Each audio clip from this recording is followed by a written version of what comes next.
ನಮಸ್ಕಾರ ಸ್ನೇಹಿತರೆ. ನಮ್ಮ ಪ್ರಗತಿಪರ ರೈತರೊಬ್ಬರು ಬೈಲಹೊಂಗಲ ತಾಲೂಕಿನ ಸಿದ್ದಸಮುದ್ರ ಗ್ರಾಮದವರಾದ ಬಸವರಾಜ ಆಲದಕಟ್ಟಿ ಇವರು ಕೃಷಿಯಿಂದಲೇ 2 ಎಕರೆ ಜಮೀನಿನಲ್ಲಿ ಕೃಷಿ ಪದ್ಧತಿಯನ್ನು ಅಳವಡಿಸಿಕೊಂಡು ಸರ್ಕಾರಿ ಸೌಲಭ್ಯಗಳನ್ನು ಸದುಪಯೋಗ ಪಡಿಸಿಕೊಂಡಿದ್ದಾರೆ ಎಂಬುದನ್ನು ನಿಮ್ಮೊಂದಿಗೆ ಹಂಚಿಕೊಳ್ಳುತ್ತಿದ್ದೇನೆ. ಕೃಷಿ ಇಲಾಖೆಯಿಂದ ಸಹಾಯಧನವನ್ನು ಪಡೆದುಕೊಂಡು ಕೃಷಿ ಹೊಂಡವನ್ನು ನಿರ್ಮಾಣ ಮಾಡಿಕೊಂಡಿದ್ದಾರೆ.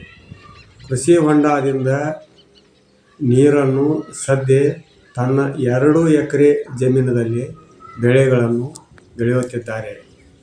1 ಎಕರೆ ಜಮೀನಿನಲ್ಲಿ ಟೊಮೆಟೊ ನಾಟಿ ಕೆಲಸ ಭರದಿಂದ ಸಾಗುತ್ತಿದೆ ಮತ್ತು ಇನ್ನೊಂದು ಎಕರೆ ಜಮೀನಿನಲ್ಲಿ ಕ್ಯಾಬೇಜ್ ಬೆಳೆಯನ್ನು ಕಳೆದ 15 ದಿವಸಗಳ ಹಿಂದೆ ಮಾಡಿಕೊಂಡಿದ್ದಾರೆ.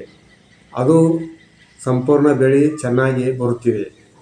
ಸರ್ಕಾರದ ನೆರವಿನಿಂದ ಕೃಷಿ ಹೊಂಡ ಮಾತ್ರವಲ್ಲ, ಕೃಷಿ ಇಲಾಖೆಯಿಂದ ಸಹಾಯಧನವನ್ನು ಪಡೆದುಕೊಂಡು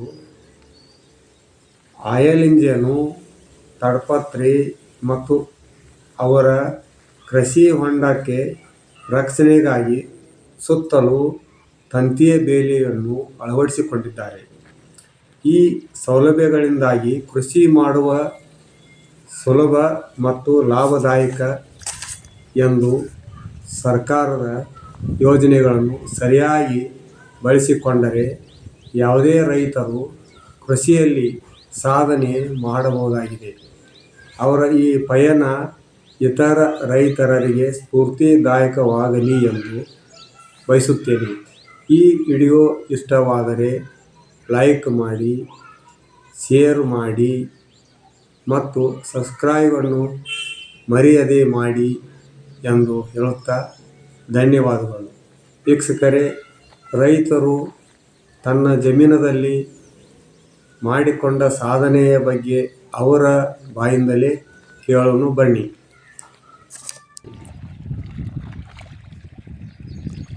ಈ ಟೊಮ್ಯಾಟಾಗಿ ಯಾವ ಕಂಪ್ನಿ ಇದು? ಇದು ಹಚ್ಚಿದ 2 ದಿನಕ್ಕೆ ಬರ್ತೈತೆ ರೀ? ಎರಡು ತಿಂಗಳು ರೀ? ಹಚ್ಚಿದ 2 ತಿಂಗಳಿಗೆ ರೀ. ಮತ್ತು ಇದು ಎಷ್ಟು ದಿವ್ಸಕ್ಕೆ ಫಲ ಕೊಡ್ತೈತೆ ನಿಮ್ಗೆ ರೀ? 2 ತಿಂಗಳಿಗೆ ರೀ? ಚಾಲು ಆಕತ್ರಿ ರೀ. ಎಷ್ಟು ಹೊಲ ಎಷ್ಟು ಐತ್ರಿ ಇದು ರೀ? 1 ಎಕರೆ ಐತೇನು ರೀ? ಈಗ ನೀವು ಕೃಷಿ ಹೊಂಡನ ಉಪಯೋಗ ಮಾಡ್ಕೊಳತ್ತೀರಿ. ಕೃಷಿ ಹೊಂಡದಿಂದ ಎಲ್ಲ ನೀರು ಬರೋದ್ರಿ ಇದು.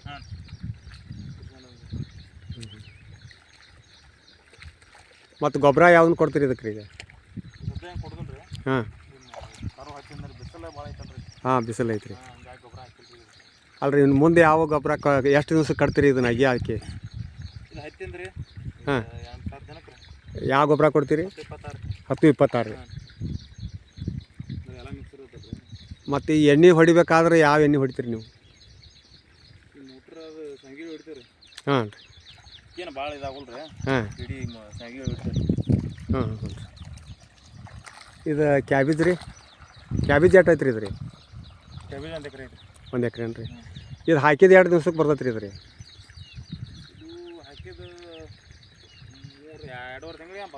ಬರ್ತೈತೆ ರೀ. ಇದಕ್ಕೆ ಎಣ್ಣೆದು ಇದು ಗೊಬ್ಬರ ಯಾವ್ದು ಕಟ್ತೀರಿ ಇದಕ್ಕೆ ರೀ? ಇದಕ್ಕೂ 10-26 ರೀ. ಹಾಂ, ಪೊಟ್ಯಾಸ್ ಹಾಕ್ತೀರಿ ರೀ. ಎಣ್ಣೆ ಯಾವ್ದನ್ನ ಕೊಡ್ತೀರಿ ಇದಕ್ಕೆ ರೀ? ಎಣ್ಣೆ 2 ದಿವ್ಸಕ್ಕೊಮ್ಮೆ ಹೊಡಿತೀರಿ ಇದಕ್ಕೆ ರೀ? 15 ದಿವ್ಸಕ್ಕೆ ವಾರಕ್ಕೊಮ್ಮೆ ರೀ. ಮುಗಿವರೆಗೂ ರೀ? ಇದು ಹಾಂ ಹಾಂ ಹಾಂ, ಬಿಸಿಲು ಐತ್ರಿ. ಹ್ಞೂ ರೀ. ಹಾಂ ಹಾಂ ಹಾಂ. ಇದು 1 ಎಕರೆಕ್ಕೆ ಎಷ್ಟು ಕ್ವಿಂಟಲ್ ಹಾಕತ್ರಿ ಇದು ಅಂದಾಜು? 20 ರೀ. ನಿಮ್ಗೆ ಖರ್ಚು ರೀ? 20 ಟನ್. ನಿಮ್ಗೆ ಖರ್ಚು ಯಾವ ರೀ? 1 ಎಕರೆಗೆ? ಹಾಂ, ಎಣ್ಣೆ ಹೊಡಿದು ಬಂತು, ಎಲ್ಲ ಬಂತು ರೀ, ಗೊಬ್ಬರ ತೆಗೆದು. ನಿಮ್ಗೆ ಲಾಭ ರೀ? ಅದೇ ಹೆಂಗೆ ಲಾಭ? ಏನಿಲ್ಲ. 6 ಲಕ್ಷ ರೂಪಾಯಿ ರೀ. ಖರ್ಚು ಅದು ತೆಗೆದ್ರಿ? ಖರ್ಚು ಒಂದು 50-60 ಸಾವಿರ, 1 ಲಕ್ಷ ತೆಗೆದ್ರು ಒಂದು 2-3 ಲಕ್ಷ ರೂಪಾಯಿ ಉಳಿದಿದ್ರೆ ಹಾಂ ಅದು ರೇಟ ಹತ್ತಲಿಲ್ಲ ಅಂದ್ರೆ ಅದಕ್ಕೆ ಒಮ್ಮೆ ಗೆಳೆ ಹೊಡೆದ್ಬಿಟ್ಟವ್ರು ಒಮ್ಮೊಮ್ಮೆ ನುಕ್ಸಾನು ಆಕೈತಿ ರೀ. ಟೊಮ್ಯಾಟೋದ್ದು ರೇಟ್ ಐತೆ ಅಂತ ಚಲೋ ಆಕೈತಿ ರೀ. ಚಲೋ ಆಗತ್ತೆ ರೀ, ಖರ್ಚು ಕಡಿಮೆ ರೀ. ಹ್ಞೂ ರೀ, ಇದ್ರ ಖರ್ಚು ಜಾಸ್ತಿ ಆಗತ್ತೆ ರೀ. ಹೌದು ರೀ, ಭಾಳ ಆಕೈತಿ ರೀ. ಖರ್ಚು ಭಾಳ ಆಗತ್ತೆ. ಒಟ್ಟು ಕೃಷಿ ಹೊಂಡ ಕೃಷಿ ಇಲಾಖೆದಿಂದ ತೊಗೊಂಡದಕ್ಕೂ ನಿಮ್ಗೆ ಲಾಭ ಆಗೈತೆ ರೀ. ಲಾಭ ಆಗತ್ತೆ. ಹಾಂ, ಈಗ ಏನೇನು ಈಗ ತಂತಿ ಎಲ್ಲ ಜಾಲ್ರಿ ಅದು ಎಲ್ಲ ಅವ್ರು ಮಾಡ್ಯಾರ ರೀ. ಎಲ್ಲ ನಾವು ಮಾಡ್ಕೊಂಡವ್ರು ಅವ್ರು ಕೊಟ್ಟಾರ ಜೋಡಿ. ಅಮೌಂಟ್ ಬಂದತ್ರಿ, ನಾವು ಮಾಡ್ಕೊಂಡವ್ರು. ಎಷ್ಟು ಅಮೌಂಟ್ ಬಂದಂಗೆ ಆಯ್ತು ಟೋಟಲ್ ರೀ? ಟೋಟಲ್ ಅದು 57-60 ಸಾವಿರ ರೂಪಾಯಿ ಬಂದ್ರಿ ನಿಮಗೆ ರೀ. ನೀವೇ ಎಲ್ಲ ಮಾಡ್ಕೊಂಡ್ರಿ. ಹಾಂ, ತಾಡ್ಪತ್ರಿ ತಡ್ಪಲ್ಲ ಸಬ್ಸಿಡಿ ಆಗಿ ಎಷ್ಟು 18 ಸಾವಿರನೂ ಕಟ್ಟಿದ್ರು ಅದಕ್ಕೆ. ಹಾಂ, ಅವ್ರು ಅಲ್ಲಿಂದ ಗೌರ್ಮೆಂಟಿಂದ ಅಲ್ಲಿಂದ ಗೌರ್ಮೆಂಟ್ ಒಂದು ಆಯಿಲ್ ಇಂಜನ್ ಕೊಟ್ಟಾರ. ಆಯಿಲ್ ಇಂಜನ್ ಮಾತ್ರ ಸ್ಪ್ರಿಂಕ್ಲರ್ ಪೈಪ್ ಬಂದವ್ರು. ಒಟ್ಟು ಅದು ಬಂದಾಗಿಂದ ನಿಮ್ಗೆ ಜಮೀನಕ್ಕೆ ಅಲ್ಲ ಅನುಕೂಲ ಆಗೈತೆ ರೀ, ಒಳ್ಳೇದಾಗೈತೆ ರೀ. ಹಾಂ, ನೀರಿಂದ ಸಫಿಷಿಯೆಂಟ್ ಆಗತ್ತಲ್ಲ, ನೀರಿನ ಸಫಿಷಿಯೆಂಟ್ ಹಂಗೈತೆ, ಅದರಿಂದ ಒಟ್ಟು ಪ್ರಯೋಜನ ಆಗೈತೆ ರೀ. ಆಗೈತೆ. ಹಾಂ ಹಾಂ